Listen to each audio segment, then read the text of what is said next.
परम शांति बापूजी आपका स्वागत है। आज हमारा क्वेश्चन ये है कि मृत्यु के बाद में जो मृतात्मा तो चली गई, लेकिन उसके घर वाले जो पीछे रोने का रोना धोना बहुत चलता है।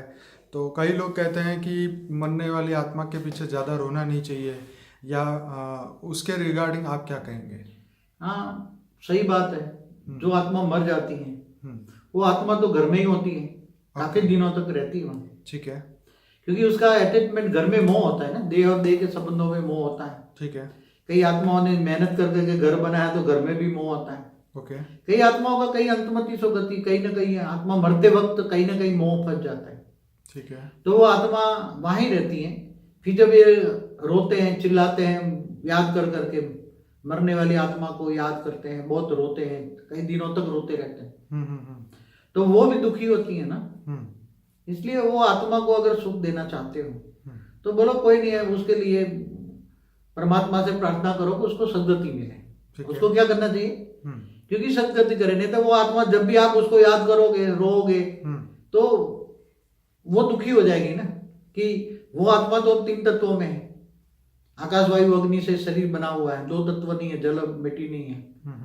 तो देह और देह के संबंधी जब भी याद करते हैं या उसको फिर रोते हैं, याद करते हैं, या कई बार क्या है तो फोटो भी रख लेते हैं, फोटो रख के फिर उसके सामने बैठ के याद करते हैं पूरे दिन। कहीं ना कहीं मतलब कभी ना कभी, कई तो 1-1 साल तक रोते रहते हैं। उसकी फोटो रखते हैं, फिर फोटो रख रख कर उसको याद करते रहते हैं। तो वो आत्मा फिर तुम्हारे घर से जाएगी नहीं, उसकी सद्गति नहीं होगी। तो उसके लिए घर वाले क्या उसको ये संकल्प दे कि भाई अब ये मोह माया छोड़ो और ऊपर की दुनिया में चले जाओ, या ऊपर स्वर्ग में चले जाओ, या क्या उसके लिए क्या संकल्प करने चाहिए? उसको उसकी सद्गति हो, या ऊपर के लोक में जाएं, या दूसरे लोक, तीसरे लोक में, स्वर्ग लोक में जाएं। अगर आप अपनी जो मरा हुआ है देह और देह के संबंध को, जो मरा हुआ है चाहे कोई भी हो, उनको अगर आप ऊपर के लोक में भेजना चाहते हो, दूसरे लोग तीसरे लोग में अगर भेजना चाहते हो, उसको कहो कि तुम अब ये मोह माया छोड़ दो, उसको ज्ञान सुनाओ। क्या करो? ज्ञान सुनो। ज्ञान सुनाओ। इसीलिए तो शायद मृत्यु के बाद पे वो गरुड़ पुराण सुनाया जाता है, और गीता का पाठ, रामायण का पाठ, ये सब रखते हैं मृत्यु के बाद भी, ताकि उस आत्मा को शांति भी मिले, प्लस उसको ज्ञान भी थोड़ा इमर्ज हो, ताकि वो ये दुख से निकले बाहर। गरुड़ पुराण में क्या है कि वो आत्मा की बहुत पुरानी फिलोसॉफी है गरुड़ पुराण में, कि मरने के बाद नरक में कैसे जाती है, स्वर्ग में कैसे जाती है, वहां क्या क्या उसको दुख दर्द मिलता है, वो सब याद दिलाया जाता है ना। वो याद दिलाया जाता है। तो फिर क्या वो आत्मा और भी दुखी हो जाती है। अब ऐसे गरुड़ पुराणों की जरूरत नहीं है आज की तारीख में, ये सब आउट ऑफ डेट हो गए। ओके। अब उसको सद्गति के लिए उसको समझाओ कि तू आत्मा है, तो गीता का पाठ करना चाहिए। गीता का पाठ समझाओ, गीता का ज्ञान समझाओ, आत्मस्वरूप बन, तू आत्मस्वरूप बन, परमात्मा को याद कर और ऊपर के लोकों में चली जा। और तू परम धाम में जाने के लिए, स्वर्ग में जाने के लिए तू भी पुरुषार्थ कर। दूसरे लोक में जाकर जाए, और दूसरे लोक में बड़े बड़े मनीषी बैठे हैं, ऊपर का रास्ता दिखाते हैं लोग, ऊपर जाने का विधि ऊपर। हाँ, दूसरे लोक में भी बैठे हैं, बहुत बड़े बड़े आश्रम, जैसे स्थूल जगत में आश्रम है ऐसे सूक्ष्म जगत में भी आश्रम है। बड़े बड़े संत महात्मा, मनीषी कहते हैं उसको। महालोक में ज्यादा अच्छे महर्षि होते हैं, स्वर्ग लोक से ऊपर महालोक है, महर्षि बड़े बड़े होते हैं। वहां अगर पहुंच जाए तो उसको ऊपर जाने, ऊपर के लोकों में जाने के, उसकी आत्मा में शक्ति कैसे आएगी, वो सब सिखाया जाता है। ऊपर के लोकों में महालोक, फिर जनलोक, तपलोक, फिर ब्रह्मापुरी, विष्णु, ऐसे जाने का पूरा ज्ञान दिया जाता है। तो हमें मतलब मृतात्मा के लिए ये हमें प्रेयर करनी चाहिए कि भाई अभी तुम मोक्ष की प्राप्ति के लिए आगे बढ़ो। अब शरीर तो है नहीं, अब एक और मौका है कि मोक्ष की प्राप्ति के लिए अपने कर्मों को पूरा करके, ये काम, क्रोध, लोभ, मोह, अहंकार के जो विचार है सबको त्याग के इस धरती लोक को छोड़ने के लिए हमें उसको सजेशन देना चाहिए, संकल्प देना चाहिए, और ऊपर के लोक में जाए, ताकि उसकी ऊपर की यात्रा जो है उसकी शुरू हो जाए परम धाम पहुंचने के। उसकी सद्गति होगी। उसको याद करते हो तो उसको ये करो कि तुम समझाओ कि ऊपर के लोकों में तुम चले जाओ, ये मृत्यु लोक के छोड़ दो, ये मृत्यु लोक है, मृत्यु लोक में जन्म मत लेना, ये भी समझाओ तुम। ओके। ज्ञान दो कि मृत्यु लोक है, मृत्यु लोक में जन्म न लाओ, ऊपर के लोकों में जाओ। ऊपर के लोकों में जाओगे तो और ऊपर जाके जाते जाते फिर तुम्हारी आत्मा परम धाम में जाएगी, तो मुक्ति, जीवन मुक्ति का रास्ता खुल जाएगा। तो दूसरा, मृतक के फोटो घर में क्यों नहीं रखनी चाहिए? हाँ, क्योंकि मृतक की फोटो रखोगे तो फिर बार बार वो फोटो तुम याद करोगे। ठीक है। देखोगे तो याद करोगे ना, फोटो देखोगे तो याद करोगे। फिर माला चढ़ाते हैं, कई फूल चढ़ाते हैं, कई भोग लगाते हैं मरने वालों को। तो फिर क्या है, तो वो आत्मा फिर तुम याद करते तो वो घर से बाहर निकलती नहीं, घर में ही रहती है, तुम्हारे साथ ही रहती है। ठीक है। तो उसकी सदगति कैसे होगी? वो घर में बैठी रहेगी। फिर धीरे धीरे अब तो तुम्हारे पास, तुम जो कहते हो नहीं, अगर तुम घर के अंदर उसके सिद्धांत के खिलाफ कोई भी तुम आचरण करोगे तो तुम्हें परेशान करेगी वो आत्मा। फिर वही आत्मा 2-4 महीना 6 महीना अच्छी रहेगी, मगर बाद में वो घर में बैठी है तो नहीं बोलती, फिर प्रेस करा के बोलेगी मुझे भोग लगाओ, ये लगाओ, मेरा ये करो, ये करो। और फिर जो बच्चे हैं ना, जो थोड़ा वो, अगर उसका स्वभाव संस्कार कंजूस का था और बच्चे ज्यादा पैसा उड़ा रहे हैं, कमा रहे हैं और उड़ा रहे हैं, तो उसको बच्चों को फिर किसी में प्रेस करके बोलेगी, अपना अपना सिद्धांत समझाएगी, फिर परेशान करेगी। तो ऐसी किसी भी जो आत्मा के साथ कर्म, ये ड्रामा है, ये क्या है, एक नाटक देखते हो ना आप जी। तो एक नाटक धरती एक नाटक है, रंगमंच है। तो रंगमंच में जैसे एक्टर आते हैं जाते हैं, आते हैं जाते हैं ना, तो आते जाते रहते हैं ना एक्टर। तो ये समझो कि भी हमारा कर्म बंधन था, अब उसको कर्म बंधन चुकते कर दो, उसको भूल जाओ तो कर्म बंधन चुकते हो जाएगा ना, नहीं तो कर्म बंधन फिर मतलब उसको अपने कर्मों पे छोड़ देना चाहिए कि भाई अब तुम आगे का अपना देखो, और हम लोग जो धरती पे हैं हम अपना कार्य करेंगे, हम अपनी मोक्ष के लिए काम करेंगे, आप अपने मोक्ष के लिए सोचो। उसकी सदगति कैसे हो, तो उसको ये ज्ञान सुनाना चाहिए। और कई लोग क्या करते हैं कि कई सालों तक फोटो रखते हैं, दादा का, नाना का, क्या फोटो रख के बैठ जाते हैं, मोह के वश। तो ये मोह तो छोड़ना ही है ना।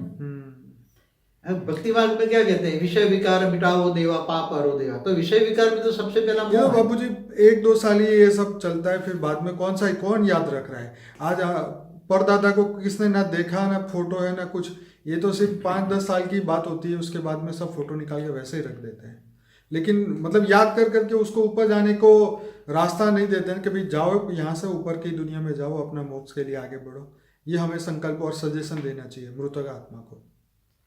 कई बार तो लोग वो कहीं जो ये ओझाओं के पास जाते हैं कि मेरा ये फादर मर गया तो कहाँ है, क्या कर रहा है, उसकी बात बताओ। कई लोग कई संस्थाओं में भोग लगाते हैं, भोग लगा कर पूछते हो आत्माओं का क्या, अरे वो क्या जानेगा ये आत्माओं का क्या, वहां सदगति हुई या दुर्गति हुई, तुम्हारा कर्म उसके बारे में अब हमें पता करने की जरूरत नहीं है कि वो कहाँ है, क्या कर रहा है, और उसका डिटेल जान के आप करेंगे कि क्या समझ में एक तो आएगी नहीं बिलीव, क्योंकि वो तो अनबिलीवेबल वर्ल्ड है, सूक्ष्म जगत। तो ये स्थूल दुनिया के मनुष्य को तो सूक्ष्म दुनिया की बातें ना समझ में आएगी, ना उसको वो बिलीव कर पाएगा। इसलिए कई बार क्या है, कई आत्माओं को बुलाते हैं, कई लोग ऐसे विधि करते हैं ना, बुलाते हैं आत्माओं को। कई लोग बाबूजी हमारा कांटेक्ट इसलिए भी करते हैं कि भाई बाबूजी के पास दिव्य दृष्टि है, तो आप उनको बोलो कि हमारे इनकी अनसर्टेन डेथ हो गई थी, तो आप उनको जरा पूछो कि उनकी क्या इच्छा बाकी रह गई है। ये सब पूछवाते हैं मेन, क्या इच्छा बाकी रह गई थी या क्या वो चाहते हैं। अब ये सब चीजों का कोई मतलब है या नहीं है। देखो सभी आत्माओं को रिक्वेस्ट करूंगा कि मैं तो केवल ज्ञान देखता हूँ, ठीक है। मुक्ति जीवन मुक्ति कैसे हो इसका वीडियो देखो मेरी, फिर फ्यूचर वर्ल्ड क्या होने वाला है, आगे विश्व के परिवर्तन कैसे होने वाला है, और परम शांति के वाइब्रेशन फैलाने के लिए, दुनिया पर परम शांति फैले, ऐसे के लिए मेरा लक्ष्य यही है, विश्व परिवर्तन का मेरा लक्ष्य है। इन सभी चीजों का ज्ञान देता हूँ, मेरे पास सब कुछ जरूर है, मगर मैं इन लोगों के लिए मेरे पास टाइम नहीं है ना, टाइम नहीं है। अब ऐसी ये सब फालतू बातें हैं, इनके लिए मैं क्या, ऐसी एक आत्माओं के लिए मेरे पास टाइम थोड़ा है। इसलिए ऐसे मेरे से एक्सपेक्ट ना करें, और ना कहूँगा ऐसे एक्सपेक्ट करो, वो उनको सदगति हो जाएगा, उसको करोगे उसकी सदगति हो जाए, बस यही रखो। बाकी तो जो करेगा सो पाएगा। आप अपने अपने सोचो ना, आप परमात्मा को याद करो ना, किसी देहधारी को भी याद करते हो, परमात्मा को याद करो ना, आत्मस्वरूप। कृष्ण ने भी अर्जुन को यही कहा था ना, जब वो युद्ध पे जा रहा था, तो बोला कौन मरेगा कौन जिएगा ये तेरी समस्या नहीं है अर्जुन, तू अपने कर्म कर। तो हमें भी अपने कर्म करने चाहिए, और जो जा चुका है ऑलरेडी उसको लिए हमें अच्छे संकल्प करें कि भाई तुम सीधे परम धाम जाओ और परम शांति को पाओ। यही हमारे उनके लिए भी ये लक्ष्य होना चाहिए। ऑलमाइटी का ज्ञान सुनो, ऑलमाइटी को ढूंढो, वही तो ऑलमाइटी, ऑलमाइटी का ज्ञान लो, सोचो समझो, और ऑलमाइटी से कनेक्शन योग लगाओ, आत्मस्वरूप बनो। तो आत्मस्वरूप तुम दूसरों का भी कल्याण कर पाओ। आत्मस्वरूप बनोगे तो आत्मा में इतनी पावर आएगी, इतनी पावर आएगी। ऑलमाइटी से डायरेक्ट योग होगा ना, योग माने कनेक्शन। तो पावर आएगी, तुम सभी इनका कल्याण करोगे, जो मर के गए हैं, देह और देह के संबंधों का भी कल्याण करोगे तुम, और तुम उनकी मुक्ति, जीवन मुक्ति का भी ज्ञान दो। तो हमारे वीडियो में मुक्ति, जीवन मुक्ति कैसे होती है, वो पूरा मोक्ष कैसे होता है उसमें। कई लोग ज्ञान देते हैं मगर वो क्या कहते हैं, तुम जो कोई भी धर्म आत्मस्वरूप का ज्ञान नहीं देता कि तुम कौन हो, तुम आत्मा हो, रूह हो, सोल हो, तो वो धर्म मैं समझता हूँ कि वो सही नहीं है। सबसे तो पहले कोई भी धर्म वाले या ऋषि मुनि जो भी हैं, धर्म संप्रदाय पंथ जो भी है, उसको पहले तुम आत्मा को समझाओ कि तुम कौन हो, कहाँ से आए हो, धरती पर क्यों आए हो, उसका लक्ष्य को समझाओ, और फिर बाद में परमात्मा का ज्ञान आता है। पहले खुद को जानो तो बाद में खुदा को जानोगे।